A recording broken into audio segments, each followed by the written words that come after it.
Bonjour à tous, heureux de vous retrouver pour notre troisième épisode de déballage de la semaine. Et cette fois-ci, on va déballer quelques coques. Donc voilà ici quelques coques. On va commencer tout de suite par une coque d'iPhone 11 Pro.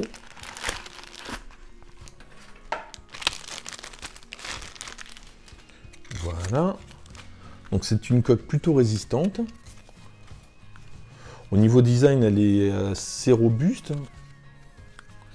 L'avantage de cette coque, en tout cas, c'est qu'on va pouvoir, regarder, lui mettre, voilà, ici, une petite carte.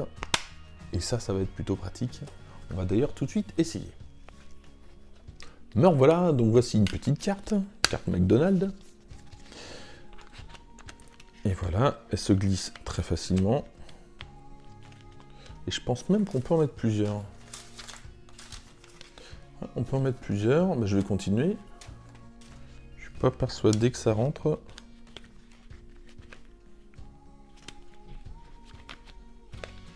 Si, ça rentre, mais ça sera bien le maximum, donc 3 cartes.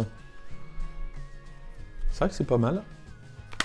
Autre avantage, cette petite languette a une plaque métallique. On va donc pouvoir, voilà, la gripper, donc ça c'est très pratique si vous voulez l'utiliser en voiture, ça tient plutôt bien. Côté matériaux utilisés, c'est du polycarbonate, et dans tous les cas, cette coque qui recouvre tout l'iPhone, vraiment le protège super bien.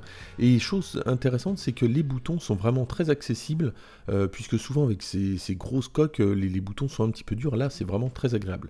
Au niveau de la petite languette qu'on a utilisée tout à l'heure, voilà, elle est plutôt douce, et ce qui est pas mal, c'est qu'elle va permettre de se rétracter. On va pouvoir la mettre en triangle pour faire un petit support pour l'iPhone. Alors pour être honnête, j'étais pas super fan du design quand je l'ai vu la première fois au niveau de cette coque, c'est pas ce genre de coque que j'aime bien mieux des trucs un petit peu colorés. Et puis finalement, c'est plutôt astucieux et pratique, donc j'aime bien cette coque. Et en plus, donc elle se recharge sans problème, sans fil. Et autre avantage, c'est que si vous n'avez pas d'Apple Pay sur votre téléphone, alors vous allez pouvoir utiliser votre carte sans fil si elle est sans contact, puisque ça ne gêne pas du tout pour payer, ça peut être un plus. On continue, toujours la même marque, donc Vena, mais un petit peu moins cher. Alors j'ai pas pu la tester puisque c'est une coque iPhone 11 et je n'ai pas d'iPhone 11. Mais en gros voilà à quoi ça ressemble, c'est tout simple, c'est une coque en plastique, plutôt bien renforcée également. Et puis un petit peu girly, un petit peu de doré, voilà. Donc du classique, et c'est un petit peu moins cher, ça coûte une quinzaine d'euros. Et puis une dernière coque, alors celle-ci est compatible iPhone 10S, donc on va tout de suite la tester. Et son avantage, c'est qu'elle se sépare en deux. Et ça va être pas mal pour clipser justement dans une voiture ou n'importe où.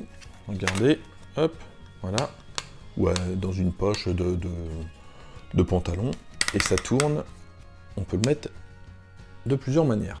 Dans le détail, voilà donc à quoi ressemble cette coque. C'est une coque en polycarbonate, aux normes militaires, même si, après avoir testé quand même pas mal de coques ces derniers temps, il y en a pas mal qui se disent de normes militaires, on ne sait pas trop vraiment à quoi ça correspond finalement.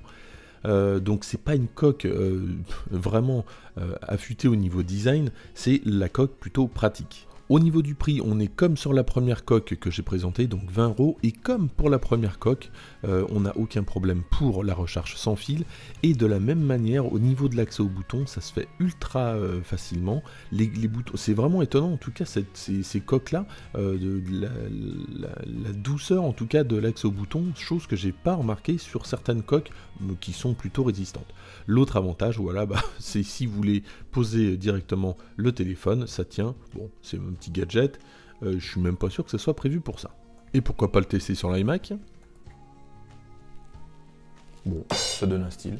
Voilà pour cette vidéo, merci de l'avoir suivi, et puis moi je vous dis à demain pour un autre déballage. Demain ça sera un hub USB-C multiport qui va permettre d'avoir pour son iPad plein de sorties Ethernet, HDMI. Vous allez voir que c'est plutôt pas mal. Je vous dis à demain.